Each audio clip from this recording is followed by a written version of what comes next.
My name is Cole Rivera. I'm 35 and live in Missoula, Montana. 7 years ago, I married a woman I thought I'd grow old with, Grace Hensley. On paper, we were opposites. I'm a blue-collar guy who built my home remodeling business from a rusted-out van and a Craigslist ad. She's a polished attorney from a well-off family who grew up in Bozeman, the kind of town where people ski in Kashmir. Grace always said my grit inspired her, that she loved how hard I worked. And for years, I believed her. I paid for her law school, every semester, every textbook, every meal. When her car died, I gave her mine and rode a bike to job sites for almost a year. Her family, especially her father, Victor Hensley, made it very clear they thought she'd married beneath her. But Grace always defended me, or so I thought. The night it all started unraveling, I was hosting Thanksgiving for Grace's whole family. Her father, Victor, her mother, Janine, her brother, Nolan, and his new wife, Aspen. Grace insisted on doing it at our place to show off the remodel, which I'd done entirely myself. Everything had to be perfect. I started cooking at 6 a.m. while she snapped at me over things like the tablecloth color. At about 3 p.m., I stepped into the garage to grab the folding chairs. That's when I heard Nolan's voice, low, smug, laughing. "I still can't believe you're going through with it," he said. "Dad's right. Divorce him before he drags you down further. You deserve someone like Preston, not some guy who smells like drywall." And Grace? She laughed. "He has no idea," she said. "My lawyer says we can take half of Rivera builds if we time the filing right. Plus, the house equity. Preston says I'm playing this brilliantly." I froze. Preston? Divorce? Take half my business? I stood there, holding those cheap plastic chairs like they were anchors keeping me from drifting into madness. She was talking about my business, the one I built while she studied for the bar, the one that put food on our table when she interned for free at that fancy firm. She was planning a full ambush with her family cheering her on. But I didn't confront them. I walked back inside with a smile, so tight it hurt my jaw. I placed the chairs at the table, poured the wine, and served turkey while my wife, the woman I adored, pretended nothing had happened. Later, as we cleaned up, she kissed me on the cheek and called me her rock. The rage that burned in my gut could have melted the snow off the roof. 3 days later, I hired a divorce attorney. But I didn't tell Grace. I smiled. I kissed her goodbye in the mornings. I brought her coffee while she worked late on client calls. I installed discreet audio recorders in the house, legal in Montana as long as one party consents. And I waited. What I found made my blood run cold. Grace had been transferring money out of our joint account for months, just below the alert threshold. She had a private account I never knew about. She'd also contacted my accountant under the guise of helping with an investor pitch, digging into the valuation of my company. Then came the kicker. Preston wasn't just some co-worker. He was her ex from college, the one her dad always wished she'd married. She'd been seeing him for almost a year. And Nolan, her brother? He was the one who introduced them again. They'd planned this whole betrayal at one of those posh ski retreats I couldn't attend because I was finishing a job. You ever feel like your entire marriage was a lie? Every birthday card, every late-night hug, every whispered "I love you," all part of strategy. A setup. I did. But the real game hadn't started yet. The night I found out Grace was stealing from me and cheating with Preston, the man her dad always called a real catch, I didn't sleep. Instead, I stared at the ceiling fan spinning slow over our bed, while she slept beside me like nothing was wrong. By morning, I had a plan. I called my accountant, Gavin, and asked to meet in person. Not at his office, too risky. I didn't know who Grace had already spoken to. We met at a diner off Route 93, a place full of truckers and old folks drinking burnt coffee. No one would look twice at a meeting there. Gavin looked nervous as hell when I walked in. "Cole," he said, "there's something you need to see." Turns out, Grace had already contacted him.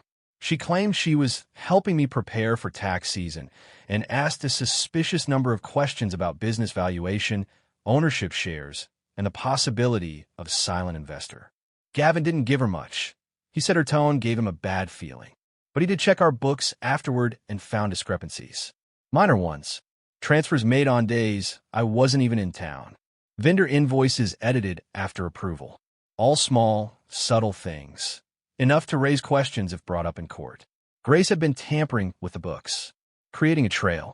If I didn't get ahead of this, she could paint me as financially irresponsible or worse, dishonest. I'd spend years in court trying to prove my innocence while she walked away with half of everything and a clean reputation. That night, I didn't go home. I parked down the street and waited until I saw the house lights go out. Then I went in through the side door and backed up all my files. Business documents, bank records, personal photos, even our shared wedding folder, because you better believe I'd use that when it was time to remind her what she'd thrown away. The next day, a surprise came from someone I least expected, Grace's sister, Fallon. Fallon and I had always been cordial, maybe even friendly. She was younger, still in college, not as caught up in the family social games. That morning, she texted me out of nowhere. "Can we meet for coffee? Alone. I need to tell you something." We met at a bookstore cafe downtown. She looked nervous, twisting a bracelet on her wrist. "I shouldn't be doing this," she said. "But you deserve to know, Grace isn't just planning to leave. She's rehearsing it, like a speech.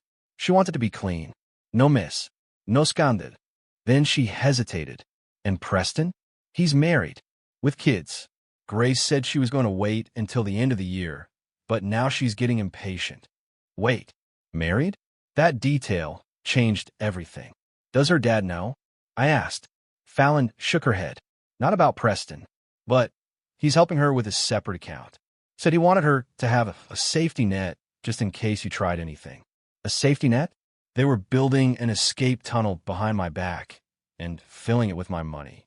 I thanked Fallon, told her I wouldn't drag her into anything, and drove home. My hand shook on the wheel. I wasn't angry anymore.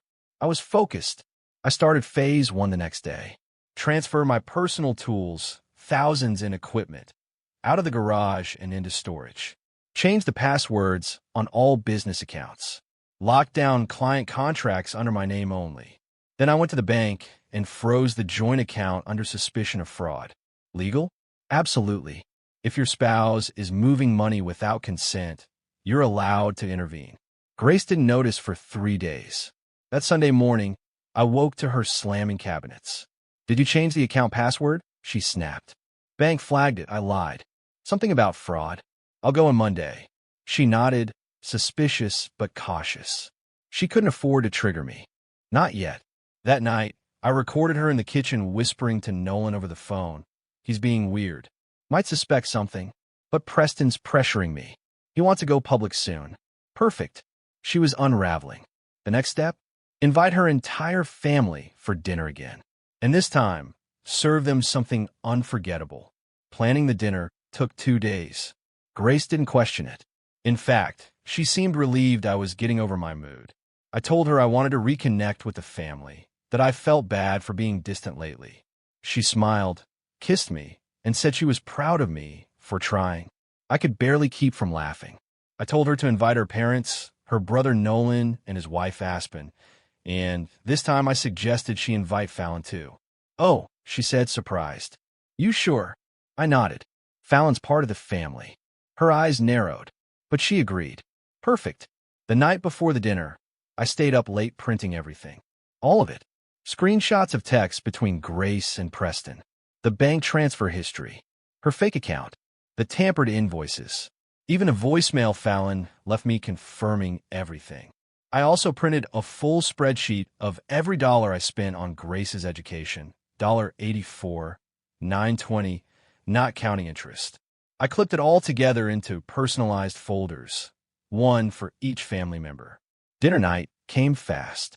I grilled tri-tip steaks, made rosemary potatoes, even used her mother's favorite plates. The bone china ones Grace said were too fancy for regular use. I wore the outfit Grace always complimented. Fitted shirt, jeans, leather belt. I played the role of the loving, reformed husband to perfection. The guests arrived right on time. Victor, Grace's father, gave me his usual weak handshake and asked me how business was holding up in this market. Nolan barely looked at me. Aspen seemed more tense than usual. Fallon? She hugged me. A real one. Her eyes said she knew what was coming. We sat. Grace gave a small toast, thanking everyone for being part of our journey and for supporting us as we plan our next steps. The irony almost made me choke on my Cabernet. I stood up with my own toast. To truth, I said, smiling. To loyalty. To not taking things that don't belong to you. They all laughed nervously. Even Grace. She thought I was joking. Then I placed the folders in front of each of them. "What's this?" Victor asked, picking his up. "An update," I said, "on the family business." As they opened them, I turned on the TV. Synced to my phone was a video file, audio of Grace and Nolan outside during Thanksgiving. The one where they plotted to take my business and laughed about Preston being the upgrade. It played, word for word. "Nolan, you need to divorce him before you're stuck forever. Grace, we already have a lawyer. We could take half his company. Preston's totally on board." The silence was deafening. Grace dropped her wine glass. Victor's face turned a shade of red I didn't know humans could turn. Fallon looked down at the table. "And Aspen?" She looked furious at Nolan. "Cole," Grace started. I raised a hand. "There's more." And I played a voicemail, Fallon's voice, confirming she had caught Grace and Preston at a family event, and how Grace confessed it was all planned from the start.